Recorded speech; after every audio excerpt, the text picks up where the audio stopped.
안녕하십니까, 서가경제입니다. 현재 중국의 기업 부채가 300%를 넘어가고 있답니다. 근데 기사를 암만 찾아도 그런 내용이 찾기가 쉽지가 않습니다. 얼마나 관리를 잘하는지. 아무튼 기업 부채가 300%를 넘었을 때가 우리도 있습니다. 바로 IMF 때입니다.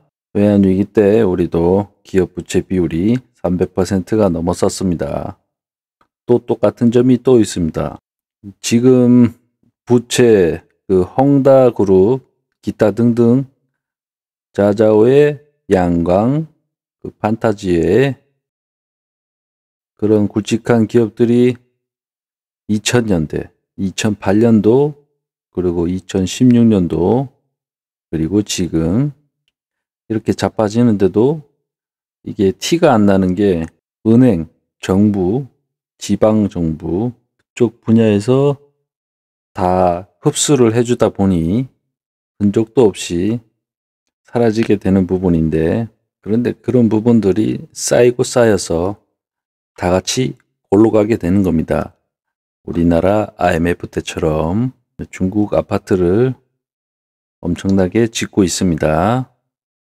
짓다가 마음에 안 들면 이렇게 갖다 때려 부수기도 하고, 심시티 오지입니다. 중국의 대표 은행입니다. 공상은행, 중국건설은행, 그리고 농업은행, 중국은행 4개인데 5개네. 아무튼 이 4개 은행들이 세계 은행 순위에서 1위에서 4위를 점유를 하고 있답니다.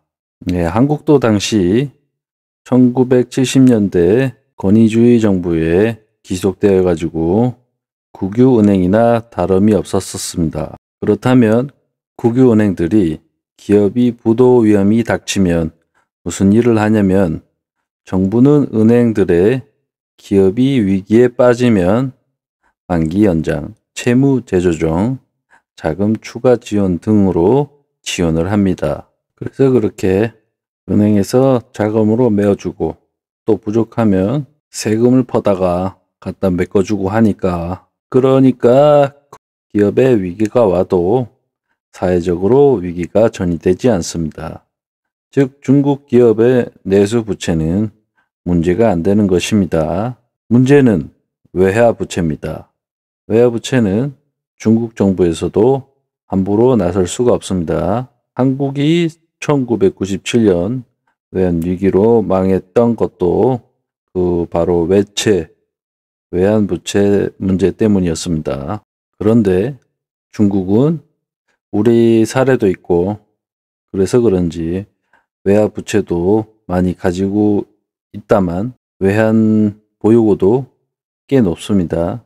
그러나 작년 부동산 업체들의 부도는 더 이상 이제 중국이란 시장에서 6% 이상의 성장성은 보기가 힘들 것이라 보여집니다. 앞으로 이제 2, 3%대 성장을 보게 될 것인데, 이 부분에 있어서 이제 좀 문제가 발생되지 않을까, 그런 생각이 듭니다.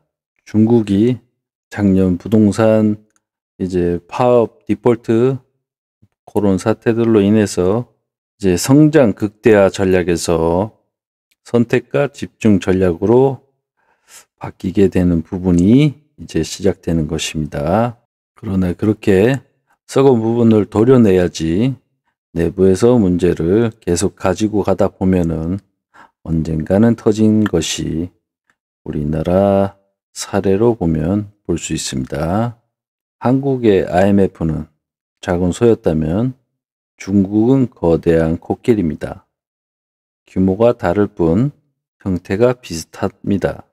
그러나 코끼리를 사냥하는 것은 결국 월가 쪽 친구들이거나 어쩌면 킬러가 중국 내에 키워낸 골드만삭스와 블랙록에서 경제적 맥을 찍어서 중국을 서서히 죽여버릴지도 모르겠습니다.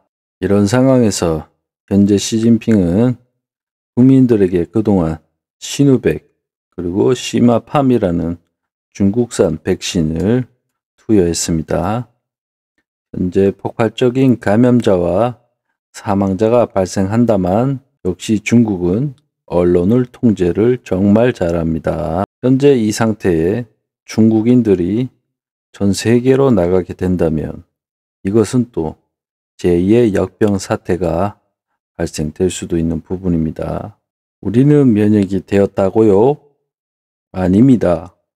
이 현재 바이러스는 메르스로부터 시작돼서 사람 몸에서 변이종의 변이종, 그러다 보니 지금의 역병 사태까지 발생된 것이고, 또다시 이 부분을 백신으로 잠재우지 못한다 그러면 또다시 전 세계가 두 번의 역병 사태의 지옥을 경험하게 될 것입니다. 전 세계가 경제 침체를 넘어서 경제 대공황이 올 것이고, 우크라이나 러시아 전쟁으로 끝나지 않을 것입니다. 더 많은 전쟁들이 발생이 될 것이고, 그 상황에 우리나라도 상황이 썩 좋지 않습니다. 어제 새벽 일자로 미국 연준이 금리를 4.5%로 올리게 되면서 우리는 이제 내년에는 회사채가 기본 금리가 15%에서 20%가 나올 가능성도 있습니다.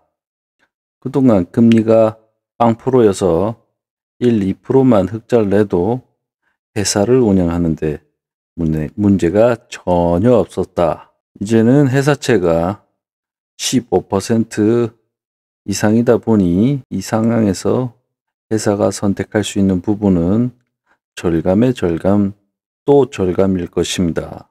작년부터 떠들었던 구조조정이 이제 슬슬 나오고 있지 않습니까? 저는 오늘 우리나라의 무역수지, 현재 색칠된 부분이 IMF 때 무역수지 마이너스 난 부분입니다. 그전 부분 대비해서 반 이상으로 발생이 된 부분이고, 현재로서는 그동안 많이 벌었습니다. 그러나 상황은 어쨌든 지금 이거 적자 폭이 역대 최대입니다. 그렇다면 경상수지는 괜찮냐고요? 아닙니다. 지금 10월달 마이너스 3% 3bp 3b를 찍었는데 계속 1% 미만으로 지금 계속 자리를 잡고 있는 상황입니다. 외환 보유고가 4,100억 달러 정도 있어서 안전하다고요?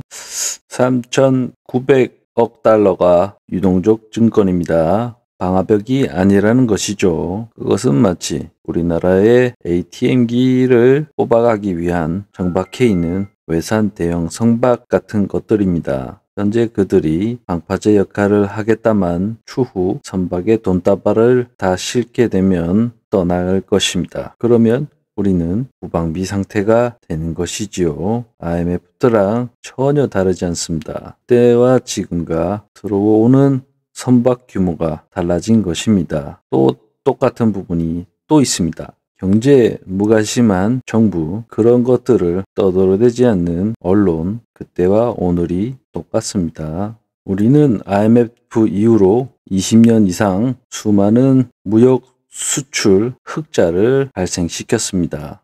그렇게 오른 부분은 주식에 다 반영돼서 올랐던 부분들이고, 그러면 역대급으로 수출 수입으로 인해 흑자가 발생된 부분이 역대급으로 발생됐다 그러면 우리나라도 주식시장이든 부동산 시장이든 떨어지는 게 맞지 않겠습니까? 회사든 국가든 개인이든 허리를 졸라매고 졸라맨처럼 열심히 살아야 됩니다. 주식도 부동산도 모든 자산 가치가 하락을 맞이해야 할 순간입니다. 주변 시향을 잘 파악하시어 자산을 잘 지켜내시기를 기도드립니다. 쉽게 시향을 전달받고자 하시면 구독과 좋아요 눌러주시고 당신의 멋진 인생과 함께 서가경제가 경제적 웨이브를 타도록 도와드리도록 하겠습니다. 감사합니다.